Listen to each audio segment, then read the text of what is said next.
Okay, so we're going to finish our discussion in this unit of complex numbers, talking a little bit more about Demoivres Theorem and what this is used for. Mostly we're going to use this to solve equations, and that can be called nth roots of complex numbers. Let me show you what I mean.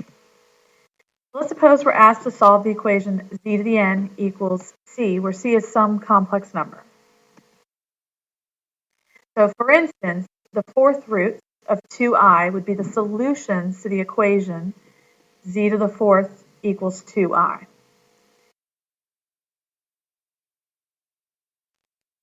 So an example, find the fourth roots of 1 in two methods, by factorizing, which is an IB term, just means factor, and by the nth roots method. So the fourth roots of 1, by the way, this is also called the fourth roots of unity. So if you see that term, fourth roots of unity, that means 1. So that means write the equation z to the fourth equals 1. If they ask for the cube roots of unity, you'd write z to the third equals 1, and so forth. So back in algebra, you would have subtracted 1 here. This is a difference of two squares, so you would have written this as z squared minus 1 and z squared plus 1. And the first term there is a difference of two squares, which can easily be factored over the real numbers. The second term there is a sum of two squares. Now that can't be factored over real numbers, but that can be factored over complex numbers. Take a look and make sure you see what I did. Z squared plus 1 breaks down to z minus 1 and z plus 1. So using the zero product property, we'd set everything equal to 0, and our four solutions here, our four roots, would be positive 1, negative 1, positive I, and negative I. All right, so let's look at this again, but using what's called the nth roots method, which is where Demoivres theorem is going to help us. Go back to the problem. We had z to the fourth equals 1. And what you're going to do is the number on the right side, you're going to write it in polar form. You're going to take it make it a complex number and write it in polar form. So if I'm talking about 1, that's a number that lies on the real axis. So what is the argument for that number? The modulus is obviously 1, but the argument would be 0. So notice how I wrote this. Very important. Make sure you got this. In polar form, this would just be 1, because that was modulus, cis. 0 is the argument, but I put plus 2k pi, because 0 is not the only argument. It could be 2 pi, it could be 4 pi, 6 pi, negative 2 pi, negative 4 pi, whatever. Any multiple of 2 pi is going to work here, any even multiple of 2 pi. So think about, if I have z to the fourth and I want that to just be z, I'm going to raise both sides to the 1/4 power. Oh, I just shortened this up because it was a 0, I just made it 2k pi. I'm going to raise both sides to the 1/4 power. So z to the fourth raised to the 1/4 power is z. So I've isolated the z. But over here I have cis of 2k pi to the 1/4. And think about what Demoivres theorem says.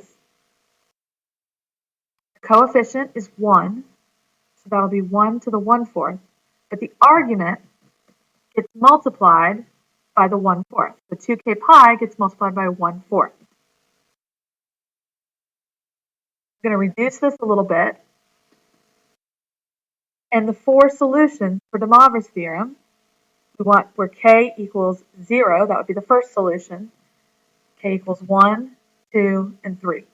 So take a look. If k is 0, this becomes cis of 0, which is just 1 in Cartesian form. If k is 1, this becomes cis of pi over 2, which is on the imaginary axis, so that's just I. If k is 2, this becomes cis of pi, which would be negative 1. And if k is 3, this becomes cis of 3 pi over 2, which is on the negative side of the imaginary axis, which is negative I.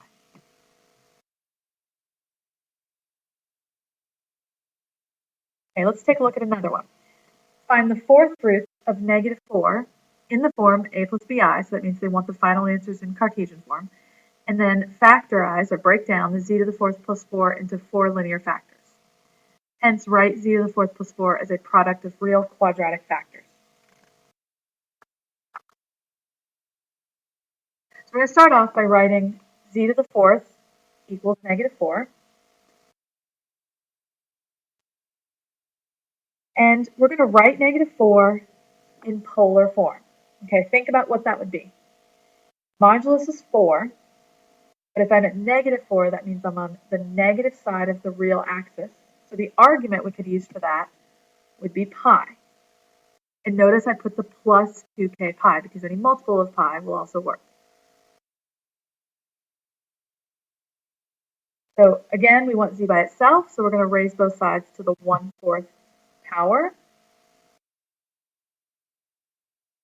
We're going to apply Demoivres theorem.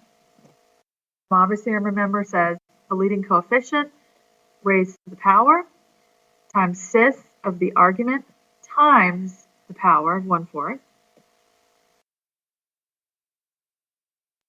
So we want the first 4 solutions. So when k is 0, 1, 2, and 3. 4 to the 1/4, little just algebra on the side here. 4 is really 2 squared. So 2 squared to the 1/4 is really 2 to the 1/2. So 4 to the 1/4 can be written as 2 to the 1/2 or square root of 2. Take a minute though and make sure you see what all of the different k values will get you. So k is 0, the first term, the first argument is pi over 4. If k is 1, we have pi plus 2 pi over 4, which gives us 3 pi over 4. If k is 2, we have pi plus 4 pi over 4, which gives us 5 pi over 4. And if k is 3, we have pi plus 6 pi over 4, which gives us 7 pi over 4. Now we want these answers to be back in Cartesian form, a plus bi form. I'm going to expand each of these. This of pi over 4, 2 to the 1/2 is radical 2, so we get cis pi over 4 is radical 2 over 2 plus radical 2 over 2i. That would be in the first quadrant. 3 pi over 4 would be in the second quadrant, so the cosine term is negative. 5 pi over 4 would be the third quadrant, so they're both negative. 7 pi over 4 would be the fourth quadrant, so the sine term is negative. Then if we distribute the square root of 2 and simplify each of those, here's your 4 solutions. 1 plus I, 1 minus I, -1 plus I, -1 minus I. They asked us to write out the linear factors for these. So if you recall back to pre-calculus, if you have a root, say you have a root of 2, the factor that goes with it is x minus 2. So you have a root of positive 3. The factor that goes with it is x minus 3. We're going to do the same thing here.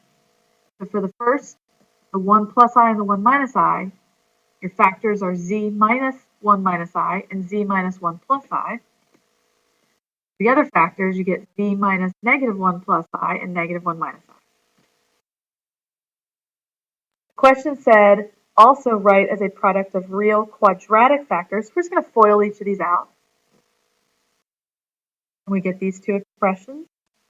So z to the 4th plus 4 can be broken down into these two expressions that we obtained from these roots.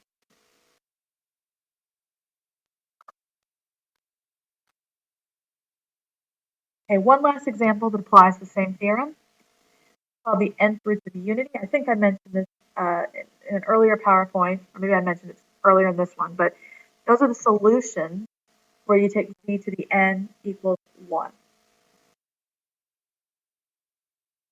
The question says, find the 3 cube roots of unity.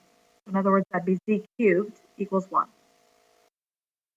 And then it goes on to say, if w is the root with the smallest positive argument, show that the roots are 1, w, and w squared, and that the sum of those roots equals 0. We're going to start by writing the equation here. That would be z cubed equals 1.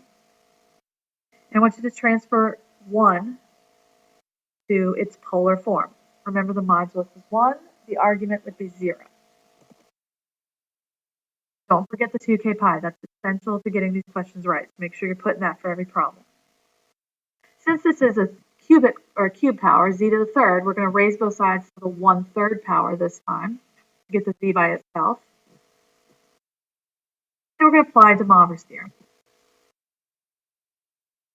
Of course, coefficient is still 1, but we get 2k pi over 3.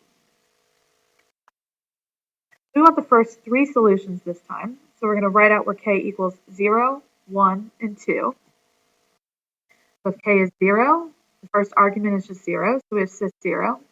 If k is 1, we get 2 pi over 3. And if k is 2, we get 4 pi over 3. Expanding all of those and putting them back into Cartesian form, these would be your three roots. Now let's address the second part of the question. It said if w is the root with the smallest positive argument. So let's look at the polar version again. The smallest positive argument would be 2 pi over 3. We're going to let w be the 2 pi over 3, or the cis 2 pi over 3. W squared, we apply Demoivres theorem here. What would that be?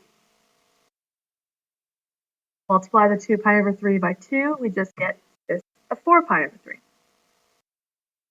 You'll notice that was our other root. We had cis of 0 and cis of 4 pi over 3. The question says, so that if you add all these together, it should give you 0. Take a look.